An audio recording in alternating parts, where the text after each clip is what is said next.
안녕하세요. 오늘은 조금은 조심스럽고도 누구에게나 꼭 필요한 이야기로 시작해보려 합니다. 바로 중년 이후의 인간관계에 대한 이야기입니다. 우리는 살아가면서 수많은 사람들과 관계를 맺습니다. 가족, 친구, 직장 동료, 지인, 이웃까지. 어릴 때는 친구가 많을수록 좋다고 생각했고, 청년기에는 인간관계 속에서 살아가는 법을 배우며 부딪히고 때로는 상처도 받았습니다. 하지만 어느 순간 깨닫습니다. 관계가 많다고 해서 다 좋은 건 아니라는 것. 내가 진짜 지켜야 할 사람은 몇 되지 않는다는 사실을요. 특히 중년 이후에는 인간관계의 양보다 질이 더 중요해집니다. 이제는 내가 피곤한 관계, 에너지를 빼앗기는 관계, 억지로 유지하고 있는 관계들을 돌아보고 과감하게 덜어내고 다시 정비해야 할 때입니다. 오늘 영상에서는 중년 이후 관계 정리가 왜 중요한지, 불필요한 인간관계를 줄이는 방법, 꼭 지켜야 할 소중한 관계를 회복하는 방법까지 함께 알아보겠습니다. 왜 중년 이후 인간관계가 더 중요해지는가? 중년은 흔히 말하는 인생의 반환점입니다. 앞으로 남은 시간을 어떻게 살아갈지 선택해야 하는 시기이고 그 중심에는 관계가 자리합니다. 중년 이후엔 건강도 예전 같지 않고 일로 만나는 사람들도 점차 줄어들며 자연스럽게 고립감이나 소외감을 느끼기 쉽습니다. 이 시기에는 나를 위로하고 함께 걸어갈 수 있는 사람이 있는지가 삶의 만족도와 행복을 결정짓습니다. 한 연구에 따르면 5, 60대 중년층의 정신 건강은 수입, 학력, 지위보다도 사회적 관계의 만족도와 가장 큰 관련이 있다고 합니다. 다시 말해, 누가 내 곁에 남아있고 어떤 관계를 유지하고 있느냐가 삶의 질을 결정짓는다는 겁니다. 불필요한 인간관계를 줄여야 하는 이유. 나이가 들수록 관계에도 체력이 필요하다는 걸 실감합니다. 젊을 때는 어느 정도 피곤한 인간관계도 참고 넘겼지만 중년 이후에는 그렇지 않습니다. 감정 소모가 심한 관계, 만나고 나면 기운이 빠지는 관계는 나의 삶의 질에 직접적인 영향을 줍니다. 이런 관계는 이제 줄여야 합니다. 나를 이용하려는 사람, 끊임없이 부정적인 말만 하는 사람, 내 얘기는 듣지 않고 자기 얘기만 하는 사람, 경쟁심과 질투로 피곤하게 만드는 사람. 이런 관계를 억지로 유지하면 결국 자존감이 떨어지고 내 삶의 에너지가 고갈됩니다. 관계를 줄인다는 건 누군가를 미워하자는 뜻이 아닙니다. 나를 더 아끼기 위한 선택이라는 걸 기억해 주세요. 관계 정리를 위한 5가지 실천법. 그렇다면 실제로 어떻게 관계를 정리할 수 있을까요? 다음은 중년 이후 실천 가능한 관계 정리 방법 5가지입니다. 관계 일기 써보기. 하루 동안 누구를 만났고 어떤 기분이 들었는지 기록해 보세요.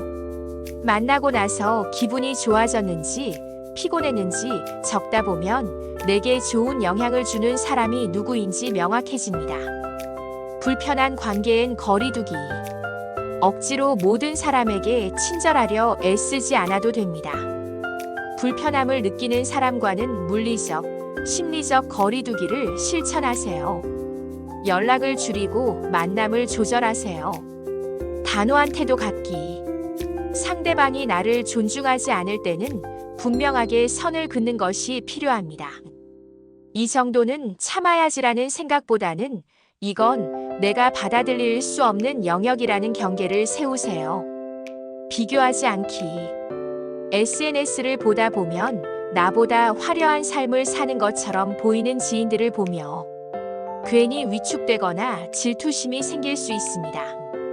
관계를 정리할 때는 나와 맞는 사람이 누구인지, 내 삶과 조화를 이루는 사람이 누구인지를 기준으로 삼으세요. 마음의 여유 만들기. 내가 여유가 없을수록 타인의 말이나 행동에 예민해지고 불필요한 갈등이 생깁니다. 스스로의 감정과 생활을 잘 돌보는 것이 관계를 건강하게 정리하고 유지하는 데 큰 도움이 됩니다. 꼭 지켜야 할 사람들과의 관계 회복법. 관계를 줄이는 것만큼 중요한 것이 있습니다. 바로 다시 회복해야 할 관계를 돌아보는 것입니다. 가족, 오래된 친구, 진심을 나눌 수 있는 사람과의 관계는 내 삶의 중심을 단단하게 만들어줍니다. 하지만 바쁘게 살다 보면 또는 오해가 쌓이다 보면 소중한 사람과도 멀어지기 쉽습니다. 다음은 관계 회복을 위한 실천 팁입니다. 먼저 연락하기. 기다리지 말고 내가 먼저 연락해보세요. 그동안 잘 지냈어? 라는 한 문장이 관계를 다시 이어주는 다리가 되기도 합니다. 진심 표현하기. 고맙다, 미안하다, 내 생각이 났다는 말은 관계를 회복하는 데 큰 힘이 됩니다. 감정은 표현하지 않으면 닿지 않습니다. 짧은 만남도 괜찮아요. 오랜만에 연락했는데 부담을 느낀다면 짧게 차 한잔 하자고 해보세요. 시간이 길지 않아도 진심이 담긴 만남은 큰 의미가 됩니다. 과거의 갈등은 흘려보내기. 모든 걸 해결하려 하지 말고 이제는 그냥 그랬었지 하고 흘려보낼 줄도 알아야 합니다. 시간이 흐르면 사람도 변하고 감정도 달라집니다. 지금의 나로 지금의 그 사람을 새롭게 만나는 것이 관계 회복의 시작입니다. 인간관계의 온도, 내 삶의 온도. 사람마다 관계의 온도가 있습니다. 누군가는 따뜻하고 누군가는 차갑고 또 어떤 이는 일정한 거리를 유지합니다. 중요한 것은 내가 어떤 관계를 맺고 싶은지 스스로 알고 선택하는 것입니다. 모든 관계가 깊을 필요는 없습니다. 적당한 거리를 유지하면서도 서로를 존중하는 관계, 멀리 있어도 마음은 연결되어 있는 관계, 조용히 곁을 지켜주는 관계. 그런 관계가 결국 우리의 삶을 따뜻하게 데워줍니다. 지금 당신 곁에는 어떤 사람들이 있나요? 그들과의 관계는 당신의 삶에 어떤 영향을 주고 있나요? 이제는 불필요한 관계에 에너지를 낭비하기보다 나를 진심으로 아끼고 내가 아끼고 싶은 사람들과 따뜻한 온도로 살아가 보세요. 관계도 정리할수록 더 선명해지고 더 깊어집니다. 그 속에서 진짜 내 편이 누구인지, 진짜 소중한 사람이 누구인지 보이기 시작할 거예요. 오늘 이 영상이 여러분의 관계 정리와 회복에 작은 용기가 되길 바랍니다. 당신의 삶은 지금부터 더 단단하고 더 따뜻해질 수 있습니다. 오늘 영상이 좋으셨다면 구독, 좋아요 부탁드려요.